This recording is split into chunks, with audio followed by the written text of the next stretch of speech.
Yo voy a compartir con ustedes esta pequeña experiencia de Claret y la Biblia.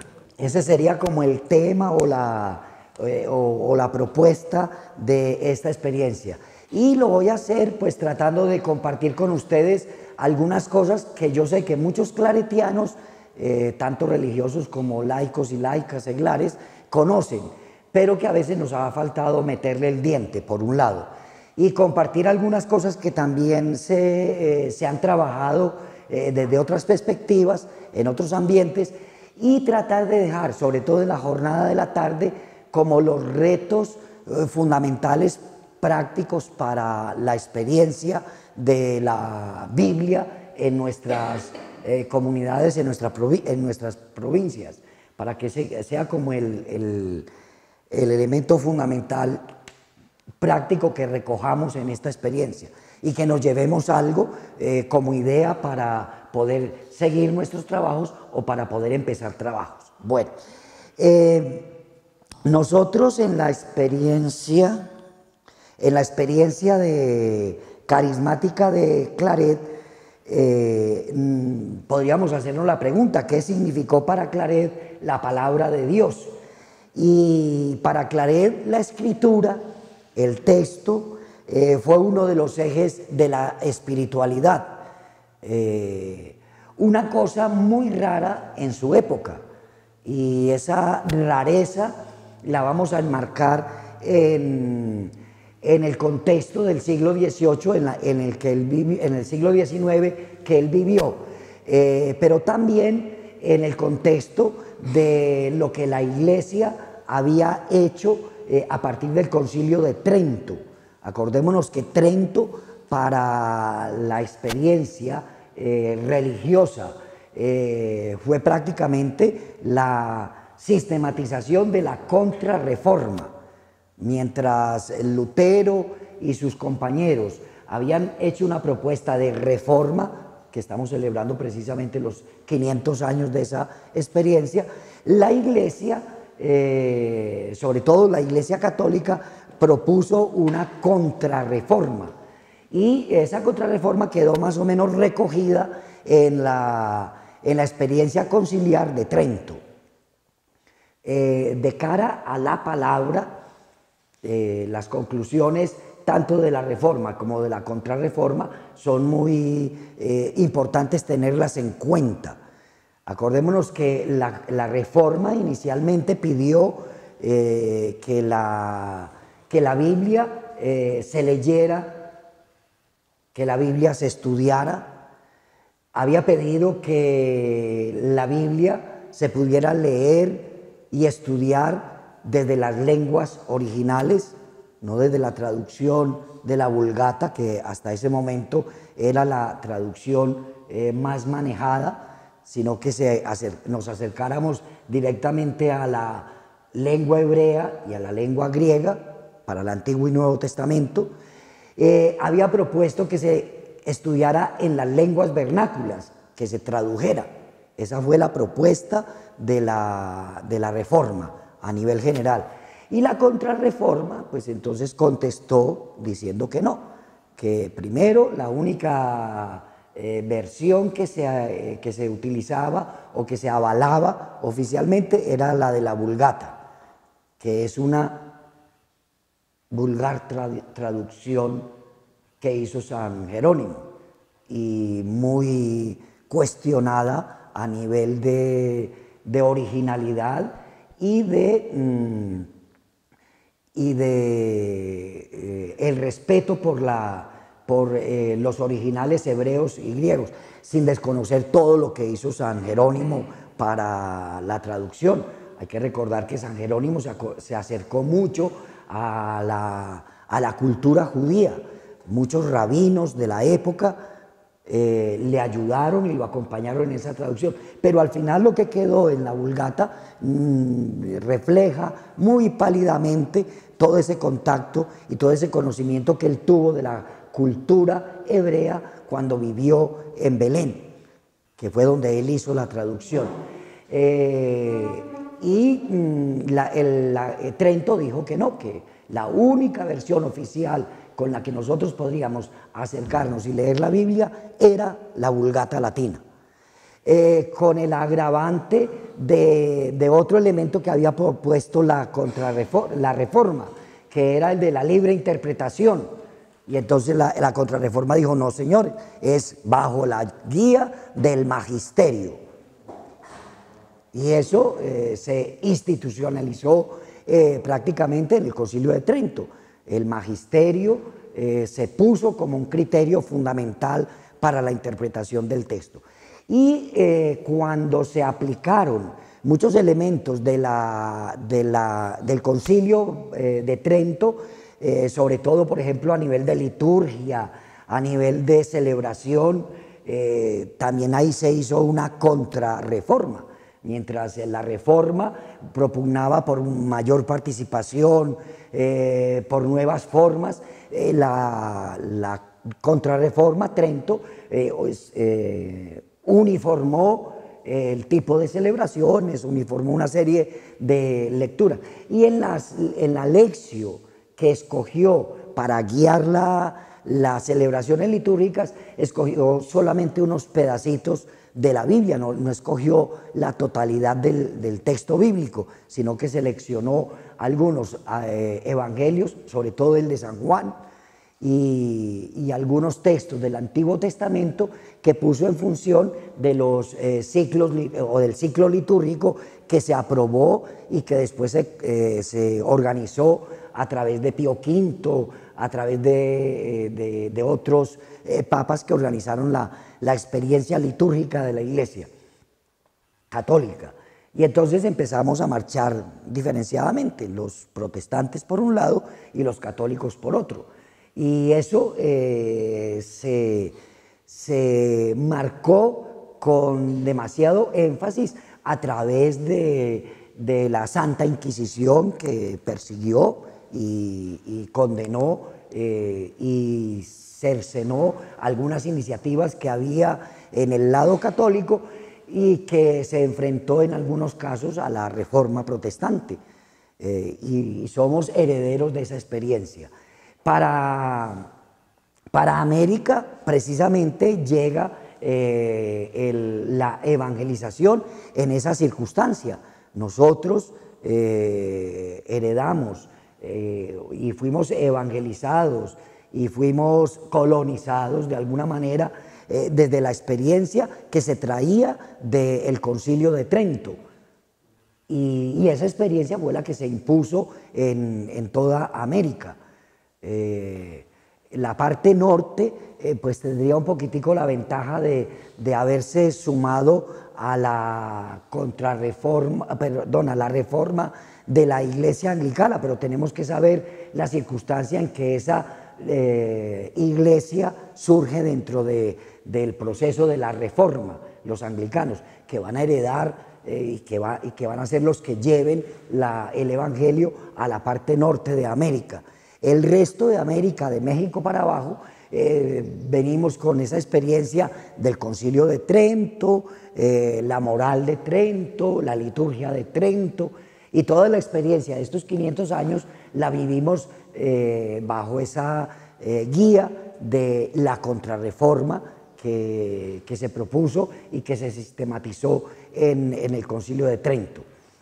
De ahí, dale Eduardo. El Concilio de Trento, 1500,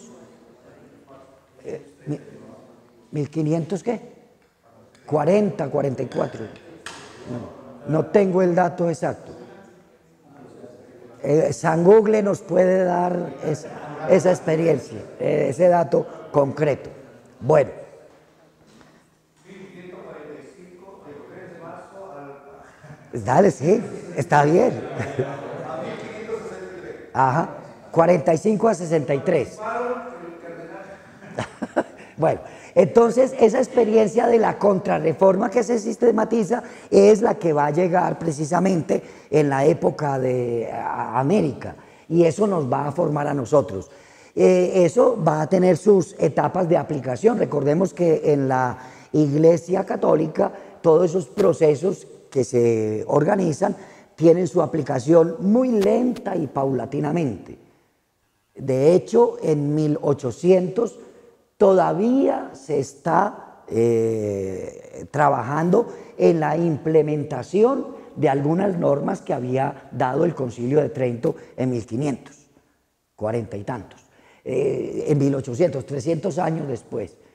Eso nos tiene que dar una idea para que pensemos en la aplicabilidad del Concilio Vaticano II del 62 al 65, ahora al 2017. Apenas estamos vislumbrando algunas cositas de lo que se dijo en el 62, porque en ese proceso la Iglesia es muy lenta y muy precavida para dar pasos originales y aplicativos de esa normativa.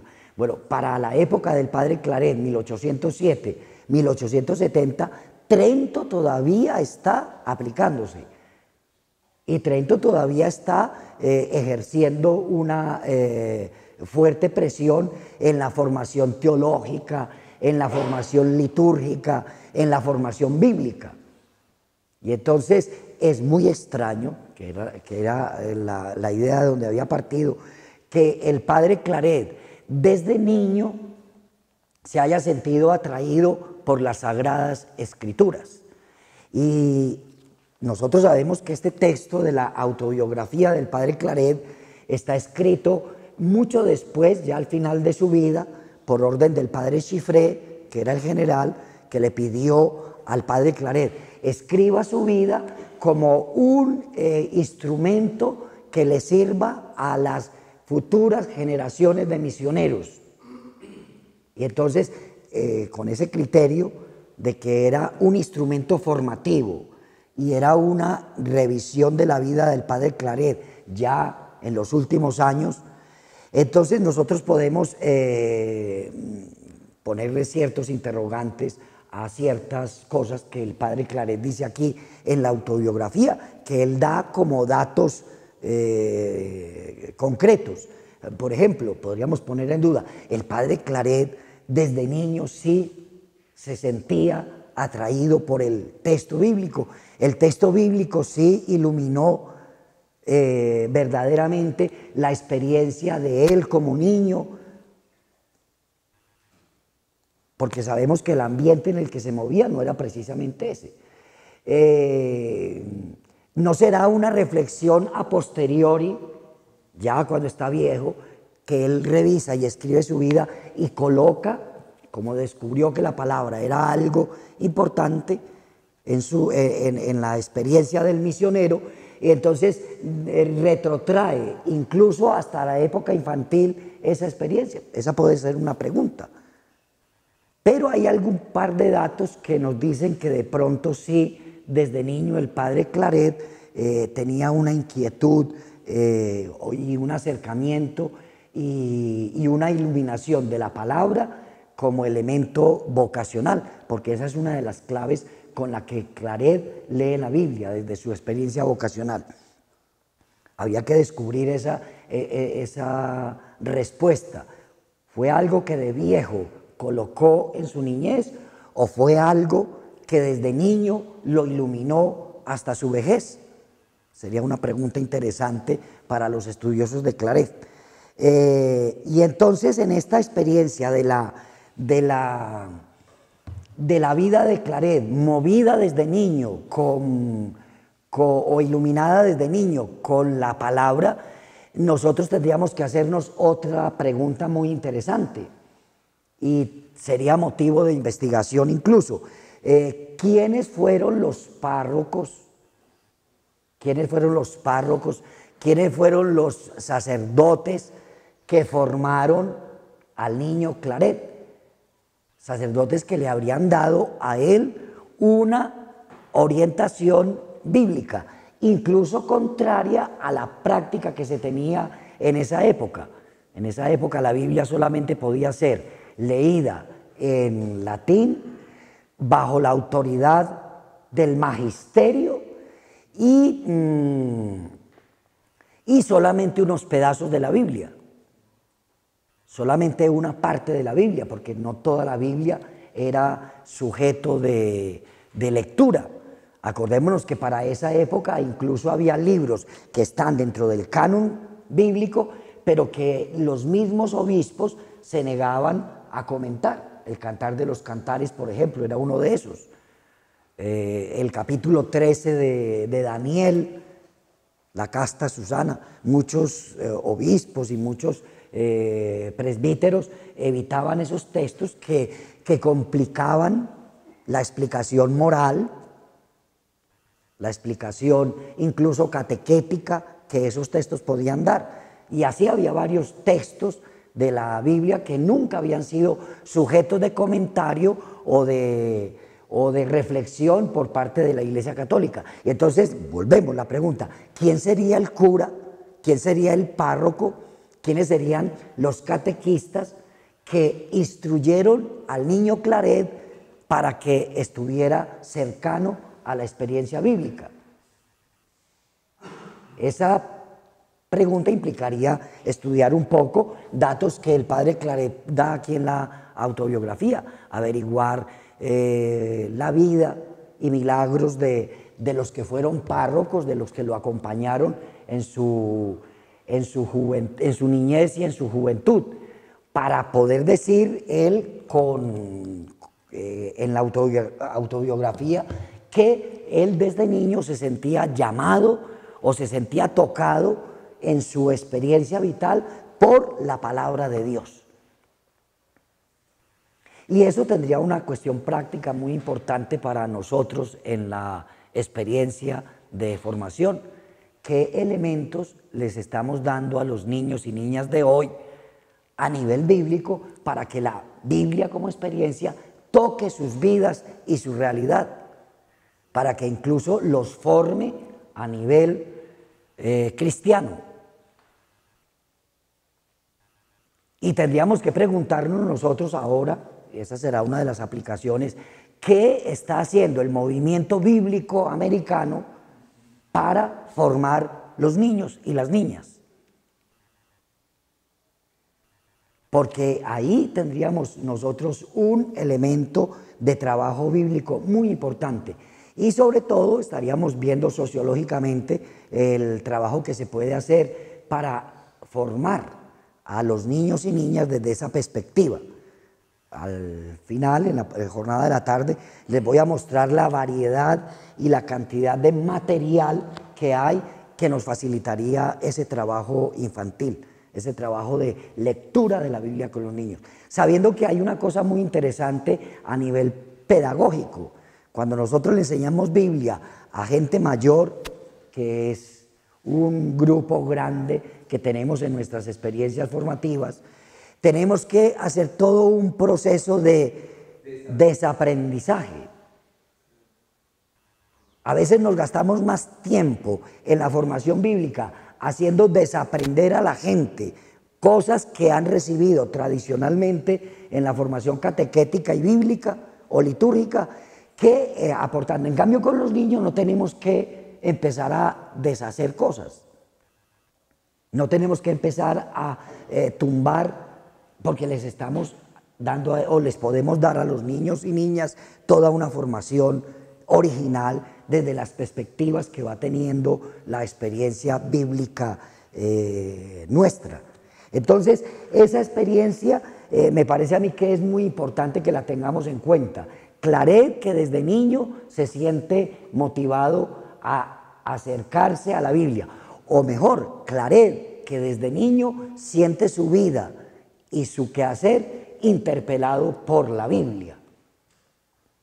Ese elemento de Claret, niño, que hay que averiguar, que hay que investigar, yo propondría por la línea de saber quiénes fueron los educadores y formadores de él, mirar un poquitico las características que tenía la familia Claret y Clará, y eso también nos daría perspectivas, la influencia que tuvo la mamá, la influencia que tuvo el papá, la característica que tenía la familia a nivel religioso en esa época del siglo XIX, y ellos que hacían parte de una región de España en la que estaban entrando muchas innovaciones. Acordémonos que Barcelona y la región de Cataluña eran una zona industrial muy grande que estaba bebiendo del lado francés, pero que también estaba recibiendo muchas cosas del lado inglés.